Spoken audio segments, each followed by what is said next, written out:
Good morning সবাইকে আর শুভ চৈত্র সংক্রান্তি। আজকে হচ্ছে একটা ভালো দিন, চৈত্র সংক্রান্তির দিন।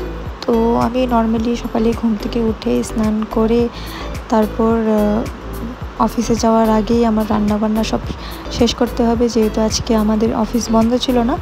তো আমি সকালে ঘুম থেকে উঠেই তাড়াতাড়ি করে সব কিছু রেডি করে তোমার ফার্স্টে বসিয়ে দিলাম আলু ভাজা, একটাতে ভাত আর একটাতে ডাল। তো এই মোমেন্টে মানে আমার ভীষণ তাড়া ছিল। তাও সকালে তো আজকে সবসময় তো আর এরকম হয় না, আজকে একটা ভালো দিন।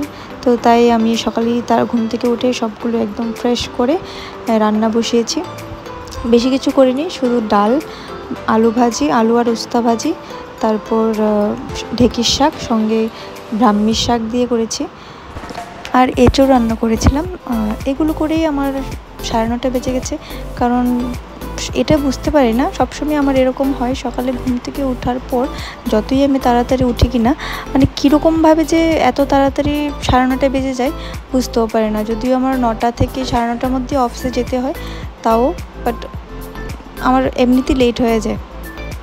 যেহেতু আজকে সংক্রান্তি, তো তার জন্য আমি তাড়াহুড়া করে যেতেও পারবো না, তো তাই একটু লেটে গেছি। এদিকে ডাল ভাজা আর শাক হওয়ার পর আমি প্রেসার কুকারে দিয়ে দিয়েছিলাম কাঁঠালগুলো একটু সেদ্ধ করার জন্য, আর একদিকে আলুগুলো ভাজা বসিয়েছি কাঁঠালের জন্য। তো আমি সব মশলাগুলো ফার্স্টে জলে গুলে নিয়েছি, কারণ আমি এত নিরামিষ সবজিতে আমি এত বেশি মশলা পছন্দ করি না। তো আমি জাস্ট অল্প অল্প করেই দিয়েছি। তো মশলাগুলো গুলে আমি দিয়ে দিয়েছি আলুগুলোর উপরে, আর সেদ্ধ করে রেখেছিলাম কাঁঠালগুলো সেগুলোও দিয়ে দিয়েছি। দিয়ে কিছুক্ষণ ভালো করে ভেজে অল্প একটু গ্রেভি করার জন্য অল্প জল দিয়েছি, আর কিছু আলু ম্যাশ করে দিয়েছিলাম। তো ঢেকে দিয়ে রেখেছি, বাস আমার কাঁঠালের তরকারি রেডি। তারপর আমি সঙ্গে যেহেতু 10টা বেজে গেছে, সঙ্গে আমার টিফিন প্যাক করে আর আমি রেডি হয়ে গেছি অফিসের জন্য।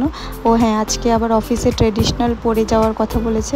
তো সবসময় তো আমি কুর্তি আর শার্ট পরি, তো আজকে তাই শাড়িটা ট্রাই করলাম। সবাই অফিসে শাড়ি পরেছে।